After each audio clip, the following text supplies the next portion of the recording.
All right, so this is new. Sitting in here, I'm sitting with Jackson Koert, and this is the first one of these to be published. There's obviously more to come. Started with what happened at the PGA show at my cocktail party when I let you handle the mic. But we've had so much cool response to the tour coach, which blows my mind, that they've wanted more content and more podcasts. And so we're starting to have little tour coach minis that are going to come out 2 times a week, which are going to be little mini segments in which Jackson Koert or myself, I'm going to do some, but Jackson's going to do the majority of them, going to sit down with people in places or people at places and that he travels and he knows or that we are, and talk to him for 10, 12 minutes and kind of get a little, just a little mini lesson. So I'm on the first one, and we're going to, it's a little 10-minute or what did I call it this weekend? A potty. A potty. So first of all, thanks for doing this for us. Well, it's my pleasure. And it's going to be fun. We're going to have some cool things. I know coming down the pike, you've got a cool one with Mark Hackett, Dan Terlesky, Luke Guthrie, and I anticipate Coop making an appearance. And I'm sure you're going to get a bunch of players and some cool things. That you're at an awesome place at Atlantic Beach where you're going to have access to a lot of cool people. I would imagine a Wayne Flint and a Woody appearance will happen. But anyway, so, man, this is awesome. I'm pumped. Thanks. First of all, I appreciate the opportunity. And it has been really cool to see all the feedback of the tour coach and how it's evolved. Lots of good info, great people as well. And so if there is any feedback, I like constructive criticism. So anything we can do different or more of or less of as we go forward, I'm all in. Yeah, I agree with that. And I think one of the things is we start having people wanting more stuff, and you look at the people out there that do great podcasts. There's so many of them, right? And our goal is to be more consistent and have more stuff out there. Got a shout out to Clint Crouch, to our producer, who this was his idea, to be totally fair. But anyways, we're excited about it. Going to be some more stuff. We got to thank before we get. Our sponsors have been great. Whether it's Schrick, you're obviously a big Shrixon guy like myself. Shrixon Cleveland Golf, Buick's been great to me. Vineyard Vines, Bushnell's still such a huge part of what we do. So we're going to have some fun with this. One of the cool things is going to let you run with it a little bit, and whoever the hell you want to put on, you put on, and I'll still be putting out. We're going to put out the big one on Mondays and then the minis on Wednesdays and Fridays. So be plenty of tour coaching. Yeah, it's an awesome branch to see from what you did years ago. When did you start the original Dew Sweepers radio show? Because that's really how this evolved. That's all how it started. So it was like 20 years ago, right? Okay. 20. And it started in Fort Walton Beach down when I was in Destin. And the guy that got me started it is in prison now. And the guy that owned that radio station should be in prison now. And, really. And, anyways, but I learned a lot. Ralph Carroll, I think you've met Ralph over the ages, became a radio partner on the radio show, and it went on PGA Tour Radio. And I think we were on for close to 16 years, 15, 16 years. It was the longest running. It was the longest at the time, longest running instructional show. And Michael Breed's since for sure taken that place. And, man, he's done amazing. He's been on the podcast. He was on my radio a bunch of times. I've been fortunate to be on his stuff. But anyways, a lot of cool stuff. So looking forward to it. What are we going to talk about for a few minutes? I love the curiosity and how it started too, right? You would interview people just to get knowledge and insight. And I think we're going to continue that. That's my goal. Well, when I started with the Dew Sweepers, and, first of all, this is a good story. You'll love this. I was on Central Time Zone. Mark Wood was on Eastern Time Zone. So he had a radio show, and I think it was called, I don't know what it was, but whatever. It was like Sporting News Radio, something. Anyways, So on the way to the studio, I would listen to Woody's show. Okay. And I would just kind of regurgitate a lot of the shit I heard Woody say. I was brand new at it. And, so I'll never forget the first time we did the show, and it was live radio, and that thing goes on.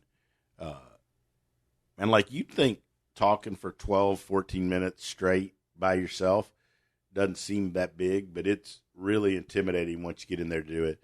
And Chip Holcomb was one of my first guests. Chip Holcomb at that time was single, and we gave away a date with Chip because he was a very he was a single guy, and somebody, we said we're gonna give it a third call. Third caller was a guy, and he took a wedge instead, and that's the happiest Chip's ever been to give away a 60-degree. And anyways, but like I had, obviously in the early days, Woody was on, Chip was on all the time, and that's how we started the Cleveland Golf at that time. Shrixon Cleveland Golf Tip of the Week. That started my relationship with Shrixon Golf and Cleveland Golf and Eddie Dry back then and the folks that you hear. So, we've stayed pretty loyal. I mean, we haven't changed. I mean, if you look at the thing, we haven't changed sponsorship. We probably could have made more money if we'd changed some sponsorships along the way. And, I mean, I don't mean that towards anybody we've got. I'm just saying, like, we kind of just never really chased that, mainly because it was just a mom and pop deal, right? Yeah. The loyalty's big across the board. Oh yeah, look, I've got the best sponsors and the best companies to be with. Obviously, Shrixon Cleveland Golf with Chip and Eddie, Mason, Noel, and Rodney, been phenomenal to me for all these years, and Buick, Mitch McConnell in Mobile, and Flo, and the folks at at Buick GMC have been such long-standing partners. And then you had Bushnell in there with Ryan Fisher and the folks, and and then you add Ian and the folks at Vineyard Vines, Amber Fulton. I mean, they take great care. I mean, I'd like to say they make me look good, but like they make me look okay, right? Best I could look, but. So we've had, anyways, loyalty is a big deal. I think we've had good people part of the journey, and you're another part of this journey. You've been with me for a good while now. I've watched you grow from Lakewood and all, and how good you did there. And I still say you were the best thing that Lakewood ever had. And then you went with me to Fred, and then now you found your own, which I think is is the natural course for a teacher. I did that under HJ, and I was with him at Sandestin, and we went to Santa Rosa, where I had so many great friends, the Michael Hennigers and the Crawford Sandifers, and those people that I was so close with there. There was so many good people, and then went to Mobile. But Hank was with me part of the time at Santa Rosa, and then I kind of went on my own. And so I think history repeats itself in certain ways, and that's kind of what's happened with you. And the same thing we're going, with Morgan. Morgan's been with me 11 years, and it's interesting. It's an interesting time now in golf instruction, and where we are in our careers, and people have great opportunities when they do great things, and you and Morgan are two of the best. Well, that's because of your help. I tell that to everybody, and I would be nowhere without your guidance, and also the team around you. Like a lot of these people you've spoken about that will be brought to these mini pods, these potties. The potties. Yeah. So, I heard this once. If you ever fail, you accept responsibility, and if you're given credit, you pass credit on to where it's due. And I would be nowhere without your mentorship and all of the time and effort you've poured into me, even the darn 10-minute phone calls to and from work. I don't know how much. Well, I enjoy those. I appreciate those, and I learn a ton. Well, I learn more than you. I think we're always trying to learn, and we've had fun. Right? Oh my gosh, a blast. And I got to say, this weekend, as you get older, and I'm sure other teachers that listen to this can identify, but I'm sure Jim McLean and some of those guys can identify. but like this weekend, it was you and Morgan and I in the golf studio teaching full swing together. And I had a riot. It was one of my favorite days I've ever had teaching, right? That was so fun. The three of us, we had the mini wingman going with some good tunes, and we taught 9 really cool juniors. Had fun. We used the pivot pack a little bit. And then we got on their ass today. It was. I good, loved that. So I thought it was good. And that's a part I'm not great at yet, is being hard on them. I wasn't good at it for a long time. And I was today. And I took each time, we had somebody in the bay, we worked with them for a little bit, and we had to switch quick because weather was coming in. I'd walk out with them to get the next kid in, and when we were hard on them, as I was walking out and taking them to the putting green, I told them why we were hard on them, and it's because these kids, number one, they're really good, and they're good young now, as Luke had touched on in the podcast. So I think getting on them and using that as motivation, but figuring out how each person needs that motivation, that little tidbit, and also kind of coming alongside them and being a little bit of a cheerleader at the same time. Yeah, and I think, 2 interesting people, or for you to, if you were going to do these, would be, Bobby Wyatt, Robbie Shelton, right? Because those are 2 people. I mean, I don't work with Robbie anymore, but Bobby... But he was with me for so long. And Bobby, to see how, I think when you're a younger teacher and you get really talented young folks, I think it's harder to be hard on them, right? I think I'm way harder, way saltier, way crustier now with these kids and these good young players than I was back then. You need to shut up and keep working. So you sometimes wonder if I wouldn't have been better for them if you'd have been further along, but I think everybody finds their water level and their place. But these are going to be fun. Let's do 1 or 2 good questions, and then we'll wrap it up. We don't want to go too long on the first one. These are going to try to keep it around 10, 12 minutes. But you want to run into part 2 after this? We're already at 12 minutes. Let's just do. Let's just do one. Yeah, we got this whole thing staged. Okay. I mean, I think my first question is as you continue to learn, what's the curiosity that continues that drive? Man, I didn't know you were going to ask me tough shit. I'm ready to go back to the bar. Meet up with Sailor. Yeah, sail on. What? I don't know. I have this in deep fear that I'm always not doing my best. Right? And I'm always worried that I'm always worried I'm not living up to what somebody wants or what somebody expects. I'm always afraid to disappoint people. What they need? But, just in general, yeah. And so, I mean, that probably Greg Carton could analyze that shit and tell us what that means. But, so I'm always trying to learn. I'm always trying to figure out if I miss something, I just always don't want to be the guy. So I'm probably not the guy that's going to necessarily experiment on you. I know teachers that I think do that, and I think that's their style, and they probably go down rabbit holes with players where I wouldn't do that because I'm more worried I don't want to be the guy to mess somebody up. But, I think I'm just always I'm always just trying to get better. I want to get better. I'm extremely competitive. I mean, I hate losing the Jingle Bell. I hate, finishing second in anything. So I'm always trying to figure out how to get better and how to improve at my craft. I'm very prideful when it comes to the product I put out there and what I do and what it represents. I mean, I think that probably comes from my upbringing from Hank and from Wayne and Woody for sure. So, I think you're always just trying to get better. I'm always trying to push myself. I want to be one of the best at what I do. I've still got such a long way to go. But I think that's why I do it. I mean, I still got things I want to achieve. I mean, I know Hack and I talk sometimes about, you get to this stage of your career in your life. I'm only 52, but obviously you're not winding down, but you're certainly not still shooting way up.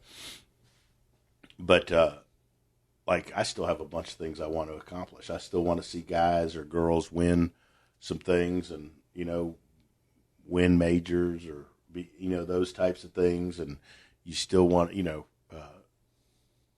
I look at the things that I'm most proud of, like the guys that I've had play Walker Cups were huge for me and things I was very proud of. How many guys have you had play Walker Cups? Andy, Robbie, Bobby. 3. Am I missing anybody? That's it. 3 Walker Cuppers. All on 4 and 6. I think Ben would have had a good chance if he, was going to stay amateur, but 3, so I've had a U.S. Am winner, a runner-up. You've had 2 AMs play at the Masters. 2 AMs play at the Masters. Bobby was. How many AMs did you take to the U.S. Open? Oh, a bunch. I mean, we've had a bunch, and we've had a bunch of people. That's phenomenal. Or not a bunch, a decent number, right? I mean, ballpark 8. No, I don't know. I mean, we've and a couple of them turned pro when they got there. Sure. Love and Smiley and stuff like that. So yeah. Davis Riley was an AM. Yeah, he stayed. He went to Alabama after that. Such a good guy. Such a good player. Yeah. I'm gonna try to get him on my podcast soon. I love it. I'll have to buy him a beer. So, all right. When I was freshly married, right? We got married in the summer of 16. I'd worked for a guy previously, Adam Schreiber, phenomenal coach. Legend. And I've had him on tour coach, he's great. The regular one, multiple times. And we teach pretty similar in, I think, what we like. Agreed, which I think is why I fit your model decently well starting off young. But, I was young, and I didn't end that in a mature or professional way, which I take full responsibility for. But I remember. Does that guy on TV not look like Shaheen Nakajami or whatever his name is? I don't even know. Does that guy not? He does. He does, actually. Okay. Sorry, we're watching something on CBS. Yeah. So I'll never forget, I was newly married, and I knew that if I wanted to take golf instruction seriously, I had to do it now, right? Because I had worked for a top 100 guy, tour coach, and if I wanted to go down that road, it was kind of now or never. And so I had written, while I was working at an awesome club up in Michigan, Muskegon Country Club, an old Donald Ross. Old, as Coop would say. I mean, why does nobody ever talk about those new Donald Rosses? And, I got to teach a bunch of lessons, but operations wasn't for me. So I knew that was my time. And so I wrote handwritten letters to, it was probably 8 to 10 coaches that I knew I would move for, because my wife, who's phenomenal, born and raised in Michigan, right, like was never leaving. Right. And you were one of those guys. And that was the same spring that Smiley was in the final group of the Masters. Yeah. Yep. And I remember so vividly sitting in the shop behind the desk, watching it on TV on Sunday in a position that I didn't really want to be in. Smiley be another great 10-minute guest for you. And I was like, man, like my opportunity is going out the window, because like I see Smiley up there and I know you're going to blow up from that. And I did more research, and I found out like you taught Robbie, you taught Bobby, you taught Zach Suker, and you taught Smiley Kaufman, basically 4 guys from one country club essentially that had made it to the PGA Tour. That is not a coincidence. And I was like, something's going on down there, and I don't care what the opportunity is. I want to take it so I can learn and figure out what the heck is going on, because it's good, right? Like the proof is in the pudding there. And I was so thankful to get that call. And it was a tough move, right? You got to give a shout out to Meg. She got the letter. Did she? So we're still in that little office, in the back office at the Country Club of Mobile. And, yeah, I mean, look, we were growing. We were super fortunate to have great talent and great players, right? And I owe a huge part, an enormous part of my growth and my success as a teacher to Bobby Wyatt, right? I think we kind of not grew up in golf, but like my success in the early parts, obviously, later is different, but was because of some of the stuff that he did. And like, he was a phenomenal player, and he's still a great, great friend, right? I still think of him like he's my own kid. Sent you some videos today. Yeah. And, his daughter doing, by the way, he has a pivot pack.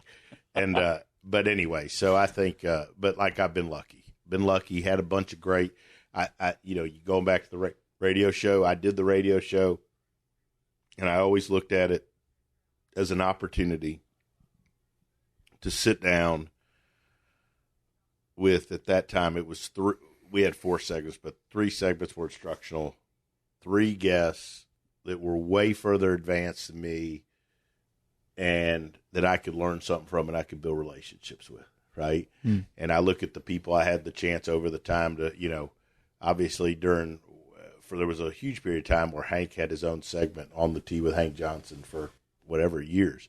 But, you had them, you had the Jim McClain. Jim was always gracious with his time and came on a pretty fair amount, Chuck Cook had made, Tom Ness, and you had all these great teachers, and even, Tom Patry back in the day. And, I'm just I'm randomly pulling stuff out of my ass here, but like all the guests, I mean, a lot of the great teachers in the game of golf, Hank Haney came on once or twice. We had some great players. Ben Crenshaw, who was my, childhood idol, came on, and then awesome. A little bit of time I was around Tom Kite, he came on, and so we it was just huge for me to learn. So hopefully you get something out of it, but it's going to be fun for the listeners. It's fun for me that through all of these years and what we've done, that we've created the opportunity to do just kind of like a spinoff like this and have some fun with it. So it's going to be fun. You're going to have a blast with it. And the biggest piece of advice I'd tell you is, like, go get people that you may not even think you got anything in common with or that you would like, right? And see if you could find some common ground, and see if you can, and just sit there and listen to them talk, because there's been people I've asked to be on the show that going into the studio, I was like, right? And, and then you leave there and you're like, man, that guy's pretty good, or that girl's pretty good, it was different.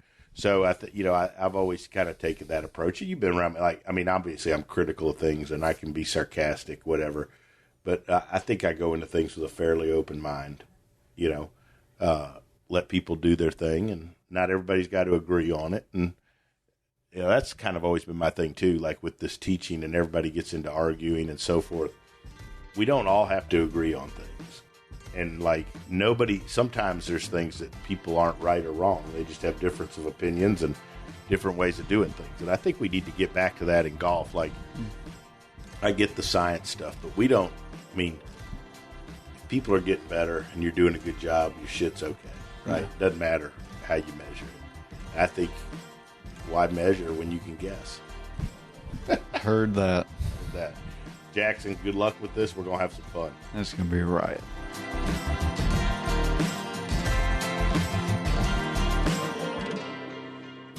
Hi, this is Tony Ruggiero. And look, recently, several teachers I know and several players have had some scares with skin cancer. In fact, I recently went and saw a dermatologist here in town, and I had a couple things frozen off, eyelid, my face, my earlobe, and not getting any younger. And I know it's getting to that time of the season where it's cooler, but look, being in the sun is a real deal, and I've not been very good, to be totally honest, my whole career at using it at all, because I didn't like how greasy it was, how hard it was to get off your hands, how it clogged up my pores. And then I found this sunscreen, Visor Skin Care. It's clear, it goes on, it doesn't dry you out, it isn't greasy, it's like you didn't put anything on it. By far, it's the best sunscreen I've ever used. Without a doubt, is the easiest to use.